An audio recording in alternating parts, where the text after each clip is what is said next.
sempre costumo falar para os meus alunos, esquece esse negócio de vou fazer um site para você, esquece.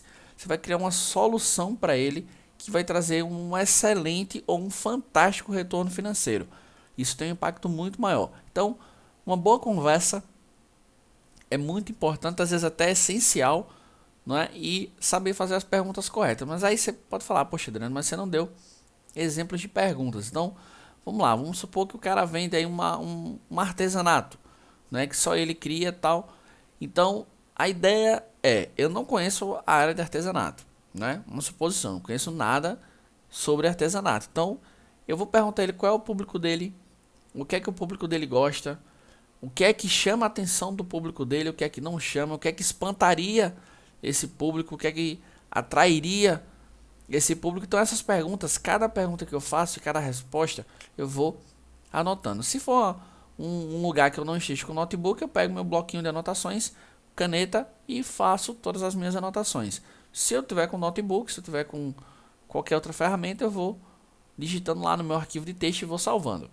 Ok?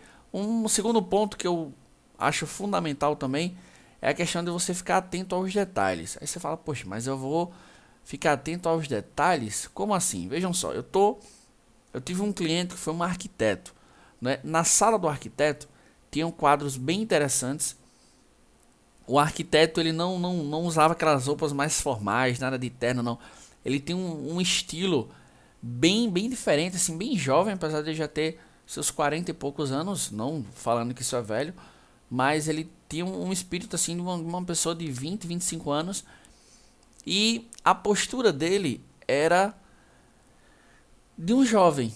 Então ali eu já prestei atenção e digo, poxa, talvez esse cara não goste de coisa mais formal.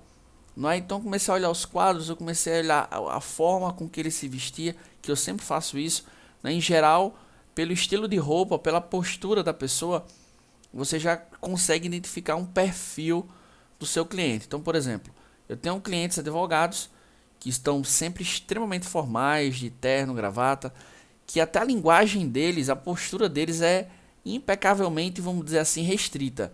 Não é? Você não escuta uma gíria, você não escuta nada, então você já sabe que ali você vai ser um pouco mais conservador. E eu faço perguntas, esse quadro aqui foi você que comprou, tal, você gostou desse quadro? E ele fala, já o arquiteto, por exemplo, falou da história do quadro, onde foi que ele comprou, falou que ele gostava muito daquele estilo de pintura, tanto que eu acabei fazendo o site em cima do estilo que, que ele falou e graças a Deus ela aprovou de primeira, né? Fez alguns ajustes que é, como a gente fala, é de lei, né? Mas gostou. Então, outro cliente que eu já visitei, ele tinha uma postura completamente, vamos colocar assim, arcaica. Ele não admitia firulas no site, ele não admitia curvas, tinha que ser só retângulos.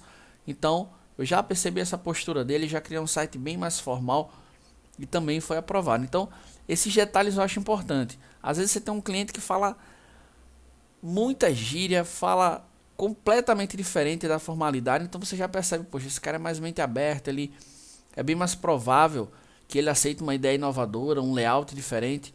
Então, acho que você ficar atento a esses detalhes é uma coisa importante. Conversas paralelas e extraprofissionais. Poxa, será que eu vou sair do meu foco? Não, não é isso.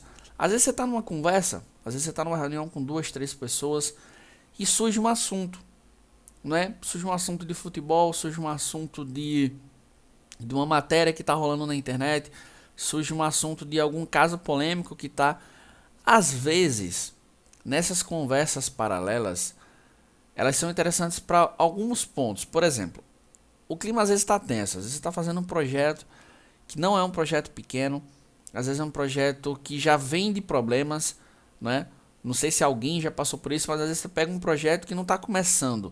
Na verdade, ele já deu errado com um profissional, já deu errado com outro profissional, e você está ali para ser o salvador da pátria.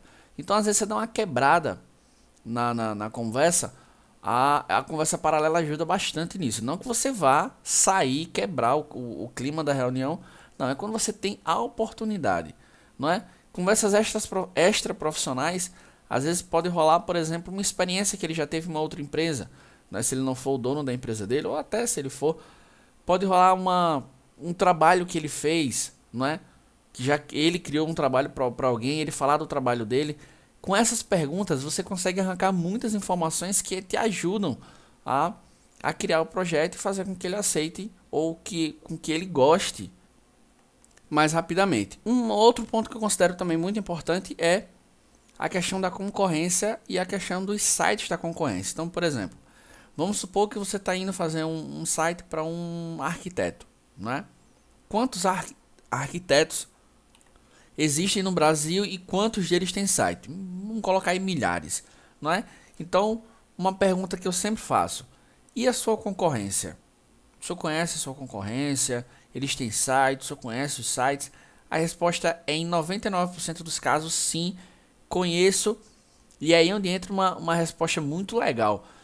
Todas as vezes que eu faço essa pergunta, ele sempre sabe pelo menos 2 sites de concorrentes. Na mesma hora, ele acessa os sites e faz todos os comentários. Nesse ponto, ele já está me entregando tudo de bandeja. Por quê?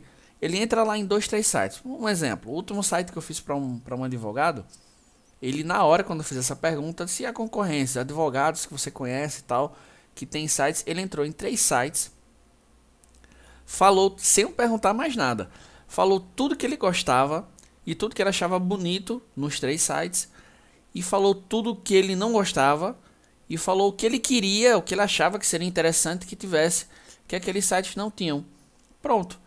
Depois dessa conversa, depois desses 4 pontos aqui, eu praticamente já tenho um briefing montado, não é? Para quem nunca ouviu falar em briefing, né, ou briefing, como diz um amigo meu, isso nada mais é, tirando essa palavra bonitinha da jogada, nada mais é do que um conjunto de perguntas e respostas, obviamente, só que as respostas são dadas pelo cliente, que você faz para justamente atingir isso aqui, ó, para que ele goste, não é? Ou seja, e se o cliente não gostar, não é o seu objetivo, não é? Você não vai atingir o não gostar, você vai atingir o gostar.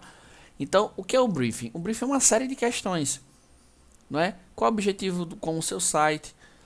Qual o seu estilo de site? Informe 5 sites da concorrência que você acha interessante.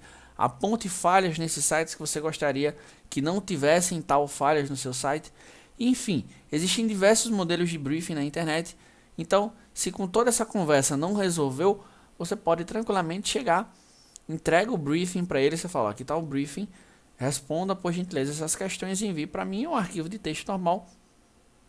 E com essas respostas, até hoje eu não tive problemas do cliente não gostar, ok?